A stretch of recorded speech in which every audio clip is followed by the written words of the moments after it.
Hi, my name is Ida. And my name is Deja. And welcome to Sad Girl Sunday. Welcome to episode 3 of Sad Girl Sunday. This week we're going to talk about healthy boundaries. But before we get into the episode, we just wanted to serve a short announcement to mourn for the families of the victims of the Atlanta shooting and the Asian community as a whole who are dealing with a resurgence in racist aggression. We mourn for those who have to suffer the indignation of hearing a police chief chalk all of this up to a quote unquote killer's bad day. We stand with them in solidarity because their struggle is our struggle. So thank you guys for tuning in this week. We are happy to have y'all back for another Sunday with the Sad Girls. Just a quick check-in. How you doing, Deja? I am good. I can't complain. It's been, well, this week was nice. I took 2 days off because I got my second dose of the COVID vaccine. And I was nice. I was going to feel all of the side effects. So I was going to take 2 days off of work just to be safe. And I felt honestly fine. Like, okay, obviously. Because you weren't at work or you weren't like doing or maybe, yeah, but I had no real side effects, like just a little bit of brain fog, but I don't know if that's just because like I'm burnt out or because of the vaccine. So not a bad week. Nice. What about you? How was your week? How was your night? How's your life? How's your life? Going down the drain. No, it's fine. I'm a drama queen. But I think this week's episode is very relevant to my life and some of the events that took place. I'm still learning how to kind of deal with being at home. Mm-hmm. There's a lot of I don't know, like I think there's a lot of expectations my family members have of me that don't consider my personal boundaries. You know, my father, he came to visit unannounced, and it was, great to see him, but also I just wasn't really prepared to kind of like host and kind of like talk to him. And he also came over really late, even though his heart is in the right place. Mm-hmm. It's just kind of like, let's how about plan a week ahead of time for us to kind of hang out together, so that way I'm emotionally prepared to sit and talk with you about the weird random things that you find interesting, and it doesn't have to be at midnight. But no, I get that. I respect that. Yeah, so he was just like hanging out this morning. It was weird. It was like, and then even like I had randomly an old friend from high school who used to be an old neighbor also come unannounced, and for 3 hours emotionally just dumped all of his trauma from his breakup. And I was like, I haven't seen you in like years, and you feel this comfortable talking to me about your problems for 3 hours. I'm just like, you're probably really going through it, so I'm going to be polite and just allow you to kind of do whatever you need to do to get this off your chest. But this is a huge red flag. And I'm like, the next time I see this person, and if they try to like talk about this bullshit, I'm going to just either start staring at my phone screen or change the subject, because I'm just like, I appreciate you trying to like catch up with old friends and stuff, but boundaries. Yeah. No, I mean, honestly, that's perfect for this week's episode because, you know, as much as you were friends with this individual in the past, it's like a lot of people will dump or kind of like pour this stuff onto you and expect you to be in the mental headspace to just be able to handle it. Like, rarely do people ask, hey, do you have like the head and heart space to have a deep conversation where I can vent in X, Y. You know what I mean? Yeah. And sometimes people are really trying to have a deep conversation and you're like, look, my cup is empty. Like, I can't help you. Right? Yeah. And it's also, people don't have the tools to kind of even be able to kind of put words to, I don't know, the etiquette that's required when you're communicating with people. I struggle with that. I stumble with my words all the time, but I'm just like, get a fucking clue, all right? It is not time for your ass to be at my house. I mean, imagine if that person like listens to our podcast one day and hears me just like talking shit. Like I love them. They're like basically family. Like they grew up coming over for Christmas and stuff when we were younger. Like, and we've seen each other go through so much in our childhood and stuff. But it's also kind of like you gotta kind of learn how to read the room, you know. But what was so nice, so today, I mean, outside of like that all happened like yesterday, like literally like all last night. And then this morning, I got to spend a little bit of time with my dad, and then he actually dropped me off at Tyler Julius's house. Oh, and awesome. I got to see her for a bit today and see her parents. And we went through like old pictures of all of us when we were in college. And she was recording actually you and Sam when Sam like pretended to propose to you. Because remember when you told me how like when you guys went on that Vegas trip and how everyone just assumed how we're a couple? Yeah, they're like, wow, like when congratulations for just graduating. When are you guys getting married? And we were like, what? They're like, you guys are engaged, right? I was like, we're just two Black people who are friends. Who are standing next to each other and y'all just think that we're together. And so I was like dying laughing because I remember you actually, I wasn't there, but I remember you I don't remember that happening at all, and that's a little scary that I don't remember that. But you guys all looked sober in the video. Oh god, that's even worse. Yeah, but it was nice. We were looking at old pictures of us on our senior week trip also with like when we went on the what do you call it? Is it parasailing? Is it not parasailing? When we went in the water with the parachute. What do you call that? So much fun. It was only us four, right? It was like me, you, Tyler, and more. Yeah. Wow, that was so much fun. I'm so happy we did it. It was so cheap too. Yeah, I'm gonna ask her to send some of those pictures. She has pictures of all of us from college. Oh my god, that's kind of like scary. I'm like, oh no. No, but I'm like, it was really nice to kind of go through that with her. And then I got home maybe like around, I don't know, 5 or 6 o'clock. I don't know, 5, 6, 7. I don't know, and made dinner with my mom. And then we finished me and my mom, we talked. I know now I'm just talking forever about my life. We're not even getting into the episode.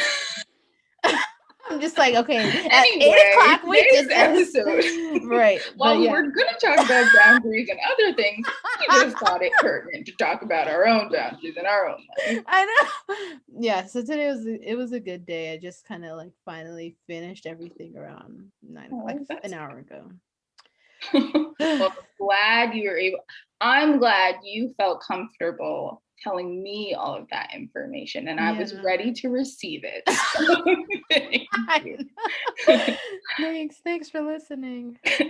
Deja and the internet. Oh my gosh.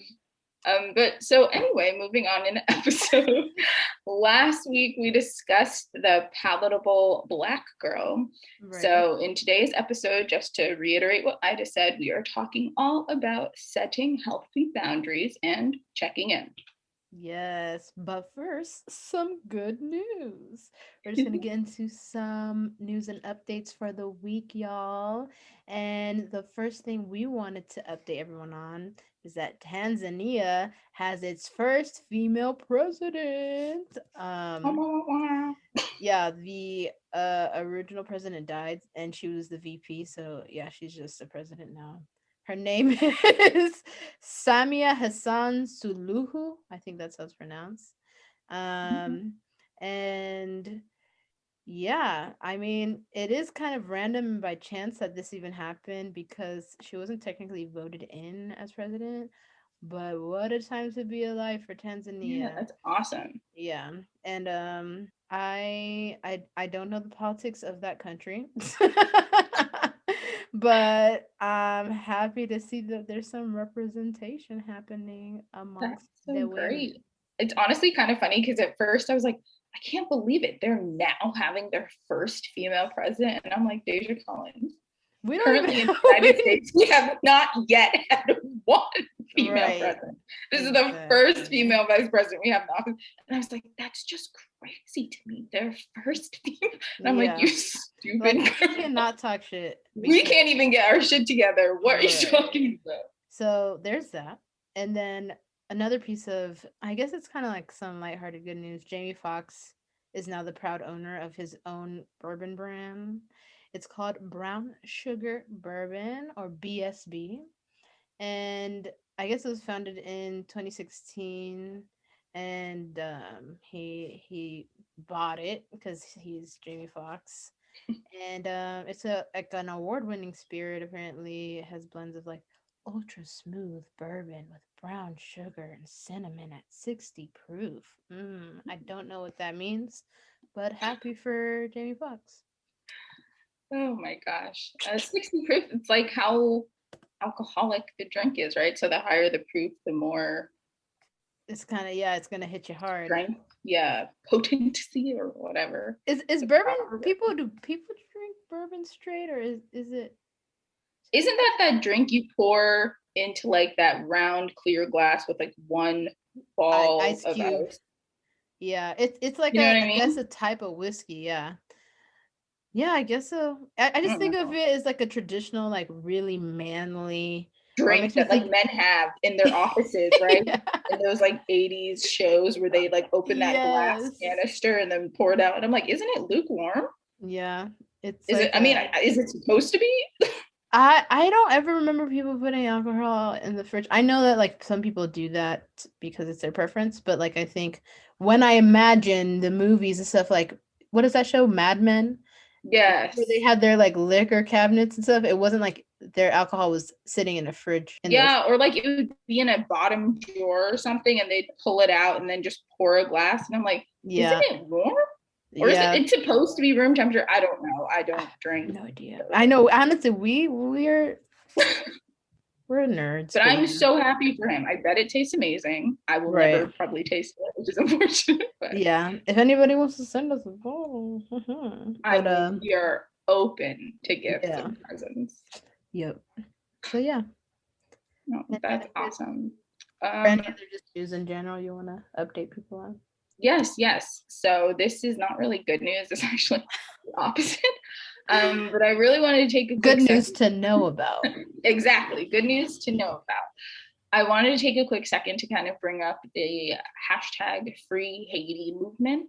I know the hashtag is gaining a lot of traction due to the country's social, political, and economic crisis. And so apparently right now, President Jovenel Moise. I think it's, I don't know. His last name is spelled Moise. Somebody knows how to properly pronounce it. I am not somebody, but somebody does. But essentially, he is refusing to leave office. Apparently, while he took office in February 2016, what is supposed to be a 5-year term, he insists that he still has a year left, as his term began in 2017. However, political and human rights activists are stating that his term, in fact, ended last month. So, additionally, he has not organized any parliamentary elections, which kind of leaves many Haitians underrepresented. And some believe this is why there has been a drastic uptick in crime and violence. And so we are really praying for Haiti. We are praying that they get all the support that they need. I know that this has gotten the attention of celebrities like Bobby Shmurda, Cardi B, just raising awareness on their different and various social media platforms. So I hope something can be done to help all of those who are underrepresented and who are being afflicted. Yeah. And Haiti is just like, the history is so strong. Wasn't it like the first island to kind of rebel and like be free from slavery? I'm gonna pass. You're like, I don't want to say shit that's not true. That's so bad. Yeah, it's all good. But Haiti has a lot of history when it comes to protesting, when it comes to civil rights movements, basically. And, we're sending virtual waves of love to the people who are speaking out. But now let's move into the topic of the week. We just kind of want to talk about what are boundaries and why are they important. And so how would we define boundaries? In general, the internet says healthy boundaries are those boundaries that are set to make sure mentally and emotionally are stable. That's I'm reading directly off of the I quote. think it's I think mentally and emotionally you are stable. That makes sense. Yeah, that part makes sense. The way it's phrased is questionable. Oh. Another way to think about it is like our boundaries might be rigid. Some people might have loose boundaries, and some people might have boundaries somewhere in between, or they might be non-existent. And Yeah. so essentially it's just a way for people to kind of gauge where they draw the line. Mm-hmm. And I mean, honestly, they're important also just because they set basic guidelines of how you want to be treated. You know, they ensure that relationships can be mutually respectful, appropriate, and caring, and everybody is being heard and appreciated. And I think one thing that Tracy Hutchinson, who is the author of What Are Personal Boundaries and Why Are They Important? She says that often we kind of assume that people will respect our boundaries just because, you know, either we were brought up that way or taught what is acceptable by our family and culture. And unfortunately, that is not always the case. And so we kind of want to just move on and talking about what typically happens when people of color their boundaries aren't being upheld. So Right. And oftentimes like people of color are put in a place where we are expected to take care of others, especially if are a woman or a femme, and we, I don't know, get pushed into the role of giving and mammying others. This especially was seen recently in social media. There was an interaction between Sharon Osbourne and Cheryl Underwood on the talk, and one of the reasons why we felt it was necessary to tackle this topic this week was because of what occurred on the episode of the talk. And Sharon Osbourne basically was berating Cheryl and policing her, and Cheryl is a Black co-host on the show.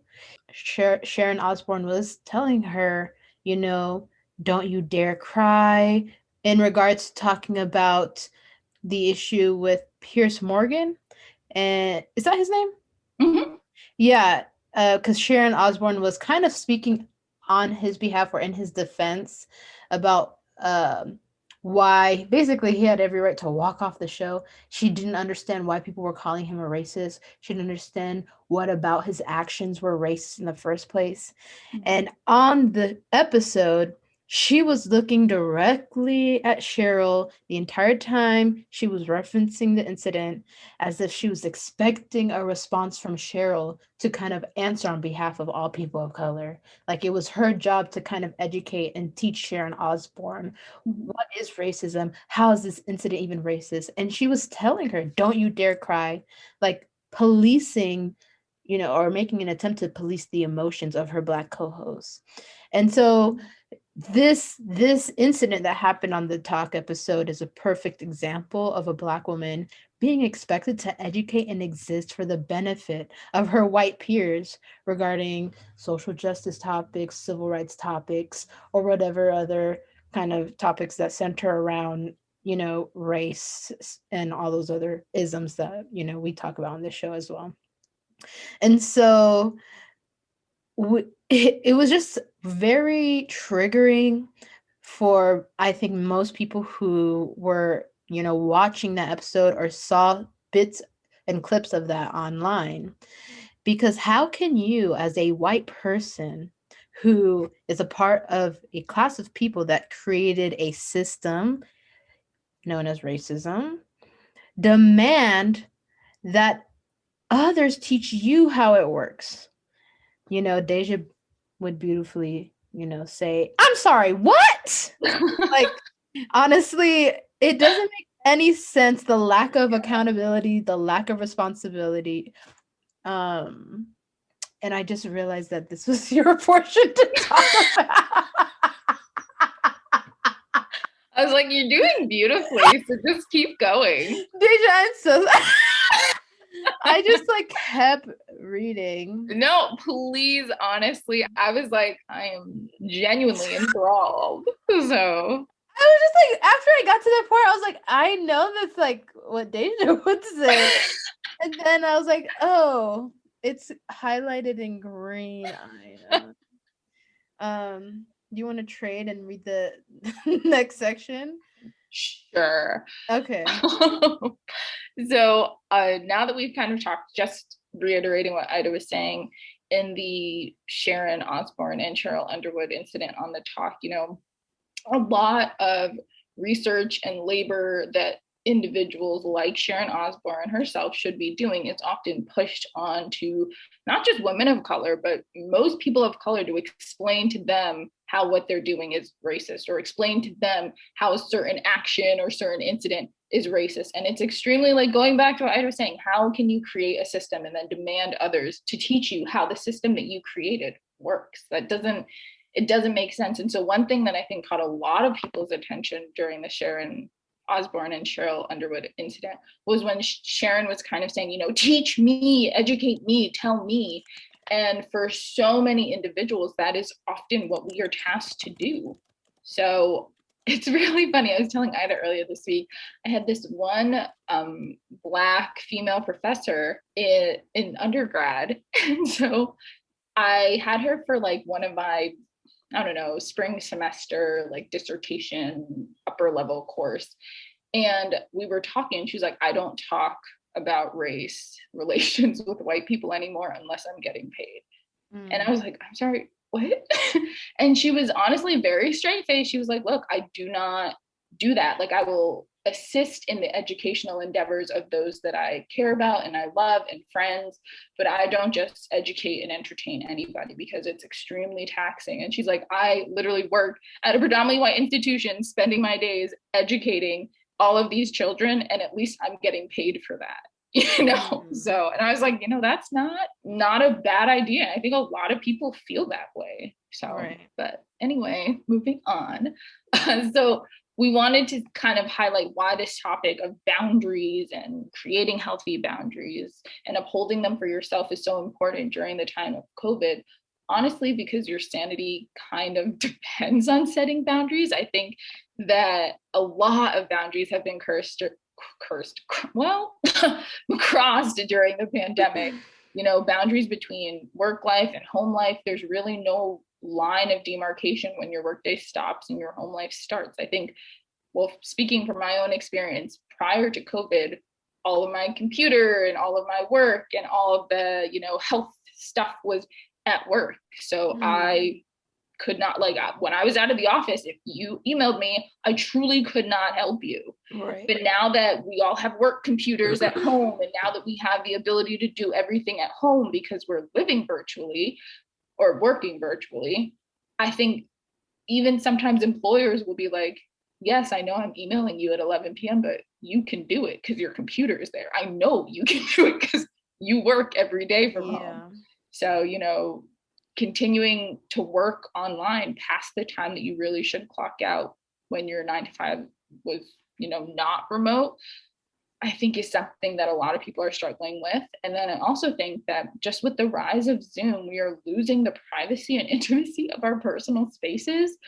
A lot of individuals, professors, bosses, managers are expecting students to have their cameras on, or expecting coworkers or employees to have their cameras on while working from home.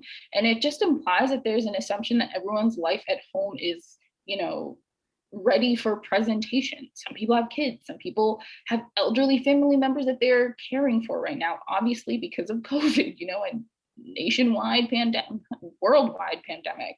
So these spaces are intimate and should not be exposed for the sake of work. Now, I want to just preface that as someone who is not a teacher, I can't speak from the opposite side of what it must be like to just be in a room with a bunch of blank cameras. Right. And so I think for like grade school and stuff, just in order to get engagement, maybe depending on the situation, but it should always be optional. Do you know what I mean? Like, I don't think it should be like a forced thing. And then we were also talking about this idea where the teacher or the individual presenting could see everyone, but everyone didn't have to see each other. Because I think that this is not like real research. I think I just saw this somewhere on social media, but this one teacher was doing a poll with her middle school or high school class, and she was asking, how many of you, if you knew no one else in class could see you and only I could see you, would actually have your camera on the entire time? And like all of her students said yes. Do you know what I mean? So I think it's not even about like, I don't know, it's just extremely personal. And I don't want somebody who I'm not friends with, who I don't know, that I like technically don't really go to school with, to knowing know what your my business. bedroom looks like, right. you know? So it's crossing a lot of boundaries. And so I do empathize with being a teacher, just looking at like 24 black squares on a screen. Mm-hmm. We also have to recognize that like some people's lives are private, you know, maybe just make it optional, or maybe have everyone put a picture so we at least know what the person looks like. Right. But I don't know. I don't think you can force anyone. No, I think you're right. We can be more creative and kind of like taking attendance or presenting ourselves without invading the privacy of someone's home. I think that the pandemic, it's just like I just wanted to like add also like this is the first time that we've lived through a pandemic. And so we have to we have to be quick learners on how to appropriately engage with one another while we're working remotely, and we have to kind of like do it with grace. And so I think it's fair, Deja, that you're wanting to kind of like hold educators and educational systems to a higher standard and have them kind of like just think of the people that they're serving in a way that like humanizes them. But another kind of like area where boundaries can be crossed is between roommates and family members. And now that like more people have been at home for a year now, people are consistently in the presence of one another. They're lacking private time and space. And especially if you're living in a house with, roommates, or even with family, and there aren't very clear house rules, that could easily lead to an unhealthy style of communication with the people that you share the space with, and it can trigger emotional outbursts. And so boundaries in relationships, whether they're friendships or intimate relationships, are very, very sensitive. We found a article that kind of talked about the increase in domestic violence cases that occurred because there were more people who were trapped in their homes with their abusers. And so there was an article that we wanted to pull from. It was from the New England Journal of Medicine, and it's titled "A Pandemic Within a Pandemic: Intimate Partner Violence During COVID-19." And this excerpt stated that stay-at-home orders intended to protect the public and prevent widespread infection left many IPV victims, IPV meaning intimate partner violence victims, trapped with their abusers. And domestic violence hotlines were so prepared for an increase in a demand for services as states enforced these mandates, but many organizations experienced the opposite. In some regions, the number of calls dropped by more than 50%. And experts in the field knew that the rates of IPV had not decreased, but rather that the victims were unable to safely connect with services. I was just about to say that. I was like, I feel like the decrease in calls is because people can't call when you're sitting right next to the person you're calling about, you know? And exactly. So I think it's also important to bring up not just like intimate partner, but also violence against children. A lot of children are in abusive households, and most of the time, the only time they had any kind of freedom was when they went to school. And for those 8 hours or however many hours a day, they didn't have to be in the presence of this abuser. So I just think these boundaries are so everything is becoming more and more enmeshed. And it's like, obviously, these state mandates and all of these new like ways that were kind of like forced upon us to like interact with one another, it wasn't with ill intent. It was just kind of like focused on one thing, which was to decrease the amount of cases, but it disregarded the symptoms and impacts that came with these mandated orders and these changes of working remotely or being, forced to stay at home for, longer hours with your potential abuser if you came from, a domestic violence home. And another like example of how boundaries in relationships are crossed is, physical boundaries are kind of also being eliminated. In one way, it's being kind of like engulfed by the people who have domestic violence issues within their homes, but in other ways, it's kind of being completely removed because you're no longer able to see loved ones in as frequently, and it's also you taking away the opportunity to kind of say goodbye to loved ones who may have passed because of COVID-19.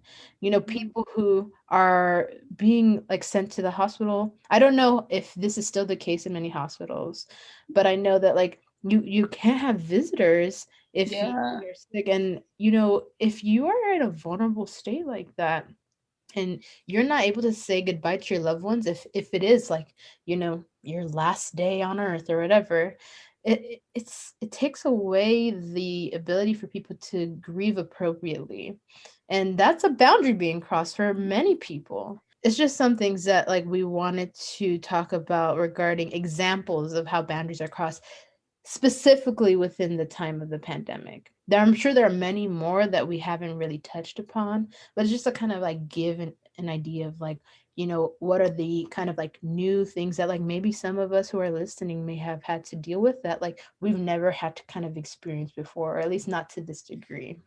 Exactly. Like Zoom fatigue is real. You know what I mean? I just staring at a screen all day. So I'm sure the price or like the blue light glasses market shot up. Oh my. Whether or not those things actually work. Exactly. I mean, I don't know. I think they might, but it depends where you buy them from. You get what you pay for, I think is my philosophy when it comes to that. Right. Do not buy the Target brand. Oh my God. I'm not going to say anything because I shop at Target all the time and I would hate for them to not. Yes, please sponsor us. We want to also kind of talk about some of the signs to look out for when your boundaries are being crossed and give suggestions on ways to also create healthy boundaries. Yeah, absolutely. And so one of the articles that we kind of pulled some of this information from was by Jessica Stillman, and it's 5 signs you need to work on setting boundaries according to a psychotherapist. And so the first sign she discusses is you feel resentment. And so I think we all can relate to signing up for something or agreeing to do something for someone and being pissed the entire time we're doing it. So essentially she's just stating, if you feel bitter when you're doing it, it's maybe a good sign you shouldn't have said yes. So while you may sometimes feel pressured by family, peers, or even your work to take on tasks without allowing you the opportunity to say no, it is important to check in and see why you're saying yes. Do you actually have the time to do it? Will you regret it? So that's the first thing she talks about, or one of the first signs. And then the second sign is you judge other people's choices. And so at first I was like, wait, so you're judgmental means your boundaries are getting crossed? So not exactly. Essentially what she means is you're judging the person more so for the fact that you're judging their ability to openly make a choice you wish you had the confidence or kind of lack the guilt to make. So for example, if you're volunteering for something and you find out one of your friends who's supposed to do it with you drops out, and they go up to whoever's in charge and they say, you know what, I just don't have the time to do this anymore. Sorry. And they just, peace. And you thinking to yourself, what the heck? So she doesn't have to do 10 hours of community service with me, or she doesn't have to do this volunteering thing with me. Yeah, so that's the kind of judgment. Stillman thinks that's a pretty good sign that you may perhaps be compromising your own boundaries when you're judging someone else's ability to do what you wish you had done. Oh yeah. And I'm definitely like, I'm pretty sure I've had so many times where I'm just like, oh, like I wish I could just like, it's more like me being like, oh, I wish I could just say no like that person, but not Mhm. directly being like, how could they, Yeah, you know? yeah. But It's it's like kind of like a like, similar sentiment. oh my gosh, I didn't even know that was an option. Mm, Like, right. I'm like, I want to fucking sleep for 10 hours too. exactly. Yeah. But one of the other boundaries, or sorry, one of the other signs that might occur if your boundaries are being crossed is you might start to kind of chameleon. She uses it as like kind of a verb, but it's natural to kind of adjust your presentation and persona to suit your context, but you shouldn't have to shift your essential self to suit others. And so it's like, yeah, it's normal that you don't talk to, if you're an employer, you don't talk to your employees the same way you talk to your wife. Mhm. But if you kind of are mirroring and mimicking the persona of different people, and you're kind of like always constantly having to kind of like shift your personality depending on the group that you're spending time with, that is that's you allowing other people to kind of like cross that boundary. And I think it also kind of is what leads to like peer pressure, especially Mhm. when I think with like young people who, are in school, and they may have friends or peers who, all dress a certain way, or maybe engage in certain behavior activity, and you start to engage in that behavior activity because you want to feel accepted or be a part of that group, but it's like you're not really checking in with yourself if that's a behavior and activity that you actually want to engage in. It's just kind of like you going along with what everyone else is doing and being a chameleon. So that's one of the other signs. The fourth sign is that you would be envious of other people's directness. So if your first reaction to the straight shooters in your life is to wish you could be more upfront about your own feelings, maybe you should strongly consider learning to be more clear about your wants and needs, which is, I think, like something that everyone needs to work Like, on. oof, I need practice on. Right. That one like kind of like stab you in Yeah. the gut. But Like, it's no need to read me this late at night. right. Jesus Christ. Did you guys remember the story I told you about all the Ugh. random people coming over and me not being able to say, no, I need to go to bed? But it is something that like everyone I think like has to work on to a degree when it comes to being very clear about like what you need for yourself, and not really worrying about making people disappointed if you're really not doing or making a decision that's harmful towards other people around you. If you really, really trying to take care of yourself, it's okay to kind of just say what you got to say, and let people feel how they're going to feel, as long as it's not you being very dismissive or rude. And the final sign that you should be aware of if you are trying to pay attention to whether or not your boundaries are being crossed is you tend to be angry a lot of the time.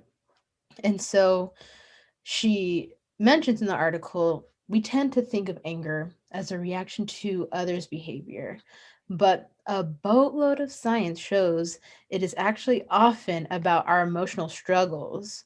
And so we have to kind of remind ourselves that anger is a sign that we have a need that's not being met, or that we have a boundary that's being crossed. And so the problem could be the other person's behavior, or it could be your own inability to police your boundaries, or it could be a bit of both. It's those things are not mutually exclusive. So those are the five signs that you should kind of try to pay attention to when learning how to live and deal with other people, and Mhm. to kind of like check yourself to see if you need to kind of establish those boundaries. Do some introspection. I Yep. had a friend when I was in England, and I don't know what the heck we were talking about. And he was like, oftentimes anger is a secondary emotion. And so when you're reading like that, you're angry a lot. I was like, huh. And so it just was really funny because when he said that, I was like, what are you talking about? And then I thought about it, and it's like most people, you're disappointed in someone's actions so that you're angry, or Mm, you're this so that you're angry. So I think it's so interesting that anger is a sign that your needs are not being met. Like somebody disappointed you, someone hurt you, someone whatever, and the knee-jerk reaction is that anger. So I'm like, that is so true. A boundary is being crossed when someone disrespects you or whatever. I never thought about it like that.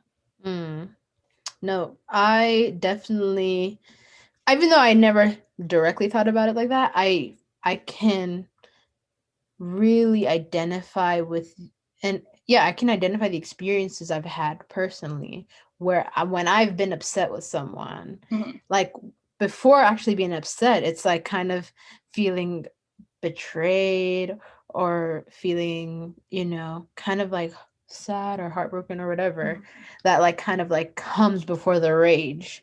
And yeah, I think that makes sense 100%.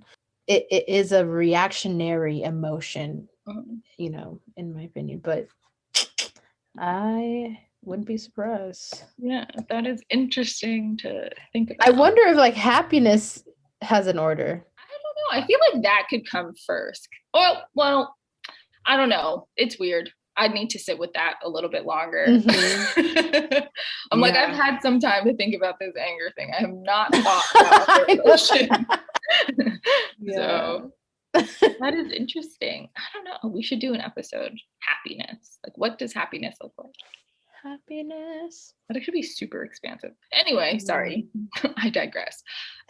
So just moving on, we've talked about, 5 signs to know that your boundaries are not being respected or that they're being crossed or that you need to kind of do a little check-in with yourself.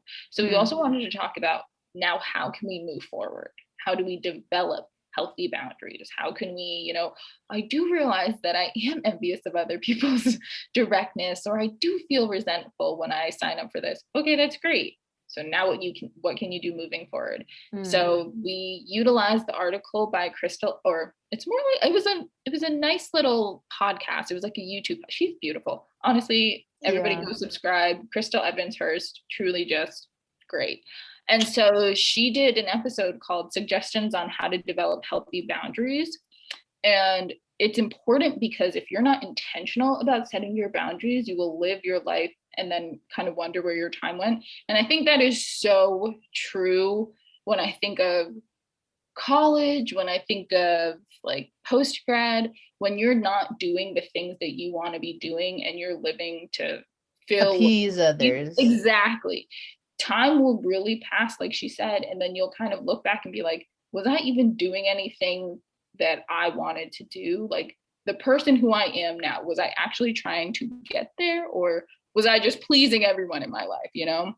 She was just saying, if you're not intentional with your time, it really will slip and seep through the crevices of your life. You don't get that back. So absolutely. Exactly. So one of the ways she was saying, like, how can we start to develop a healthy boundary is learning to say no. And as simple as it is the crux of how you start to set boundaries. And there are obviously many different ways you can say no or turn something down, but the best way to kind of start to learn how to say no is to legitimately practice saying no. Just no, nope, nah. Just like practice saying no until you're comfortable saying it, and then you start getting good at it. Because I think for a lot of people, you just don't say no even though you don't want to do things, but it's because you don't have practice saying no, because you've been a people pleaser since you can remember, and you stay appeasing people. You know what I mean? So it's like, you're not, think of like muscle memory. If you're not doing it, it's going to be real hard to all of a sudden start. You have to practice. And so one of the things she was saying was like, even saying no to a treat, just saying it every single day until you get so comfortable with it that it will just start coming out of your mouth just because. And you will not care, you will not feel guilty. So I think that's something I should probably practice. No, girl, me too. Like, I need to like be staring in the mirror and being like, no. But she also is saying, like, yes, let's not negate the fact that you will feel bad. Saying no means you are turning something down, potentially opening the risk for disappointing someone.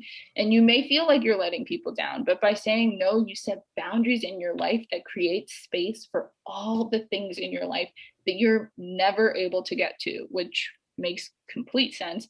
And it also, saying no creates more room for the yeses, more time, like more quality time with your family. You can now, like Ida wrote in, dedicate time to develop small business, take time for self-care.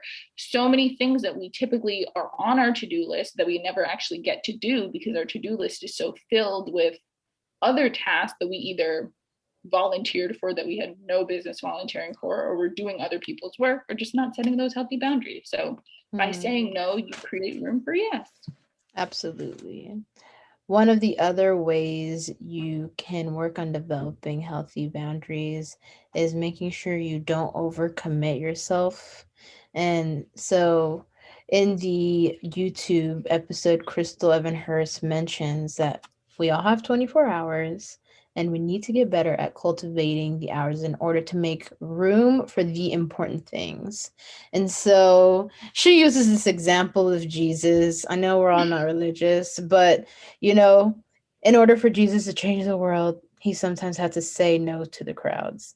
And even Jesus, who loved everybody, said no to somebody. And if Jesus had to say no, then so do you. Yeah. And I mean, even if you're not really deep into Christianity, you can kind of still kind of reference Jesus. Meaning still stands. Right. Yeah, exactly. And so it's something I think we really I think it's something that can happen gradually when it comes to overcommitting to projects or different people, events. And after a while, it can feel draining. It can feel as if you won't I think it happens for me in this way, at least, where I will be physically exhausted, and it would be after the fact that I put two and two together. It's like I just spent the entire day, week, or whatever, running around town doing errands for God knows what, and I have completely ignored myself, or I have completely I have not been attentive to my mother, or the people that I really want to give my time to in the ways that I would like to. I would suggest in order to not overcommit, really, really identify. She doesn't mention this, but I would like to add, identify what are the things that maybe your top 3 priorities in life, top 5 priorities, and make sure that your time in the majority of the day or the week or the month is committed to those priorities, and everything else is kind of being scheduled around that. Do you think that the reason that people overcommit is tied to the way in which society has kind of made productivity equal to self-worth and worth? You know what I mean? Because I feel like oftentimes people are like, I'm going to commit to this, this, and this so that I'm busy, and being busy is good because that means I'm productive. Being productive is how I view my value or something. Yeah, I mean, I know we definitely talked about this, and I think that's something I could fall prey to. I don't want to speak for other people, but I growing up in a Western society that encourages productivity, encourages being a capitalist, and all those other things that comes with living in a Western country. You kind of become trained to exist in a way that you have to attach value to the work that you produce. And most other living things don't exist that way. Most animals, plants, most breathing organisms or whatever aren't waking up every day all right, gotta get to work, or I gotta have this amount of nuts ready to feed all my squirrel kids or whatever. It's just kind of there's a natural system that exists that animals hunt, animals will either nurse and raise their kids, and it's just kind of they exist. It's not attached to the amount of productivity. They're not no, I don't know, maybe there are sports that animals play. I think the Olympics is a perfect example of how humans we turn productivity into a game even. It's there's not Olympic games amongst orca whales. I'm pretty sure that play and interaction exist amongst other creatures, but it's not to the point where we're attaching giving awards for the fastest like, orca in the ocean, and we've tied like so much value into like, which is also the kind of the beautiful part of there's beauty in being a part of humanity and being a part of society that's advanced to the point where we're able to do those kind of things, but it also kind of chips away at just being able to be a human and exist in the first place.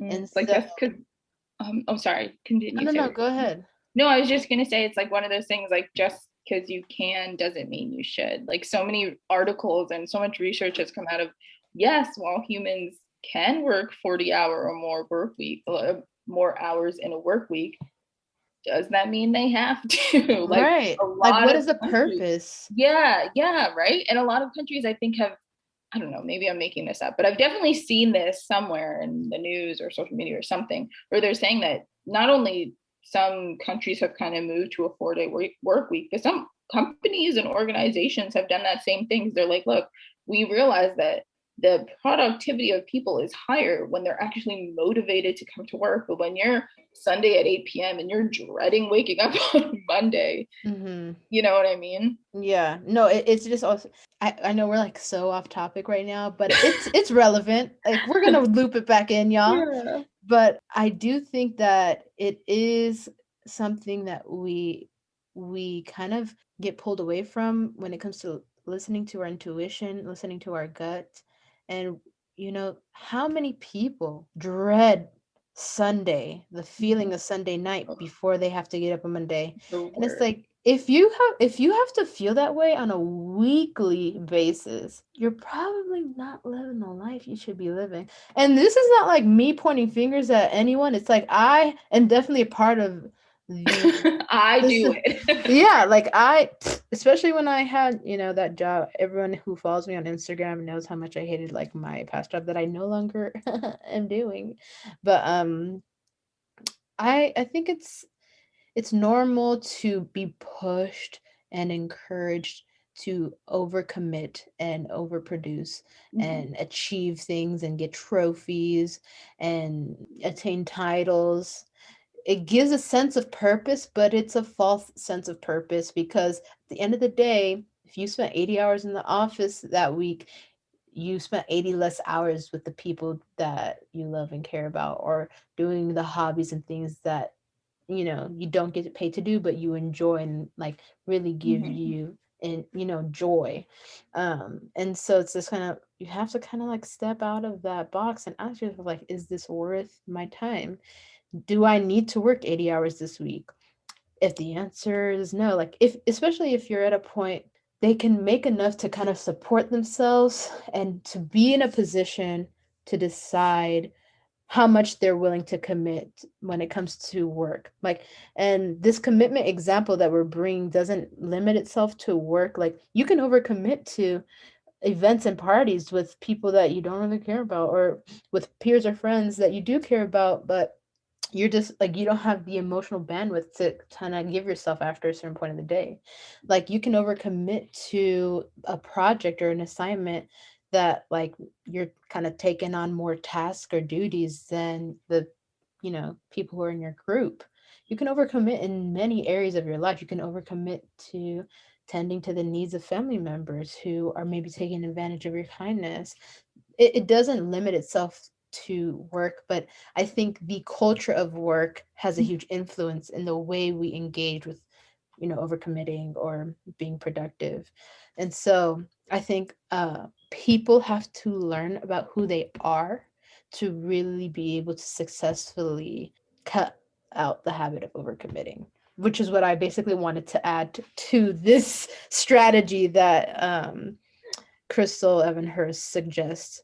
So yeah, that is one of the strategies she mentions. And the last one that she talks about for setting healthy boundaries is to focus. She suggests focusing on your dreams, which is, I guess, like kind of what I was trying to.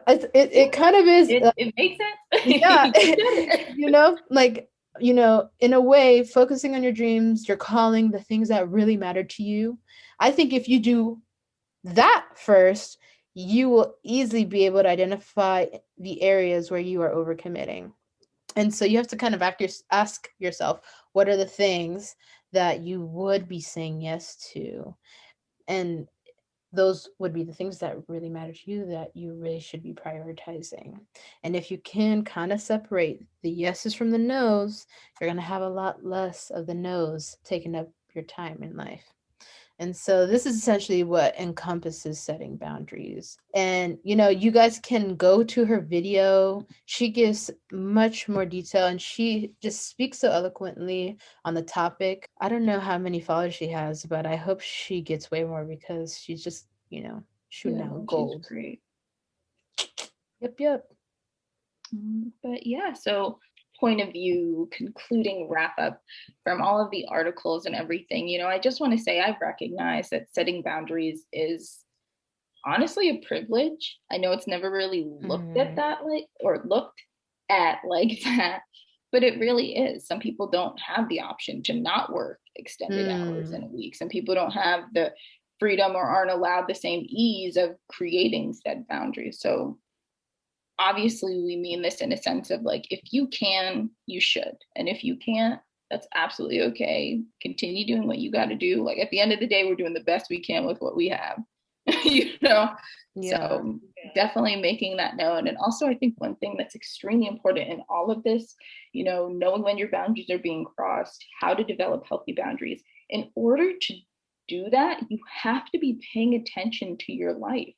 You have to be having self-reflection or points or periods of self-reflection. You have to do some real sitting down with yourself and checking in with yourself. I don't think that's a thing that people do probably as often as we should. Like, oh, maybe I am resentful, or maybe I was angry because XYZ, because you won't even know that your boundaries are being crossed, or you won't recognize it, or you won't recognize, I guess, the signs that you're living beyond your boundaries if you're not looking for the signs. So, in order to fix this problem, in order to formulate some concrete boundaries, the first step before learning to say no and this, and this is really figuring out, when are my boundaries being crossed? When do I feel resentful, angry, etc.? And then moving forward from there. And just like jumping off from that point, like for anyone who's able to kind of like continually practice and reflect on the way that they're engaging with themselves, with others, and kind of like really tracking their emotional bandwidth with those engagements, you can slowly get to a point where in the moment you are consciously able to kind of stop and kind of call out a situation for what it is and say like, no, this is not going to be what I need to do today. Or actually, I'm okay. Maybe we can try to give energy to that another time. I think in the beginning, especially if this is something that like you haven't been practicing when it comes to like setting clear boundaries or saying no or any of the things we talked about on the episode, you might, if you're barely starting to kind of like try to reflect and pay attention, you might catch yourself continuously falling into these traps with different people, with work, with family, or whatever, where you overcommit or you are engaging in a way that is not emotionally stable for you.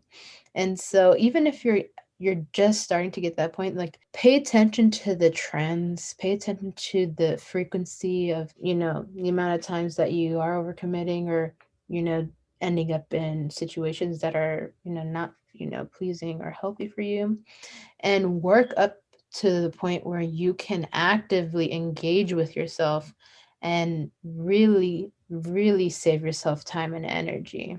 I'm definitely not at the point personally where I know exactly when somebody is overstepping a boundary, like, and how to kind of like eloquently like walk out of that. I'm still at a point where I catch myself after reflection, maybe a few hours later, realizing an encounter I had that wasn't great. And I think that is something that's probably common for many people. And I just want to encourage everyone to keep working on it, and eventually you will get to a point where you'll save time. You'll learn to say no without having an emotional like guilt or attachment to it. You'll learn how to not overcommit yourself. But it takes practice, which is, I think, the biggest takeaway I hope anyone who's listening receives today. One thing that I love that she said, and I said this to you already, is that idea of like, what is the legacy that you want to leave with the people you love? I don't know why I found that to be so powerful. I really love that. Yeah, that's pretty much it for this week's episode. Thank you guys for tuning in, dissecting the concept of boundaries with us. If you have any topics you want us to tackle, or you want to be on an episode of Sad Girl Sunday, DM us. It is SADGRLSUNDAY_. And we want to allow people to kind of share their stories and their truth as well. So don't be shy. It's a public Instagram account. Come on over and send us a message. Please do. That would be awesome. I would love to start having people on the show. That'd be really fun. And obviously, guys, as always, you can listen to this episode and more on Spotify, Anchor, Apple Podcasts, finally. And more. And we're even going to be on YouTube relatively soon. So look out for that. We will be transcribing our episodes and playing it there. So obviously, you remember, don't forget, follow us on Instagram. Ida said it first at SADGRLSUNDAY_. Yep. Have a great night, everybody.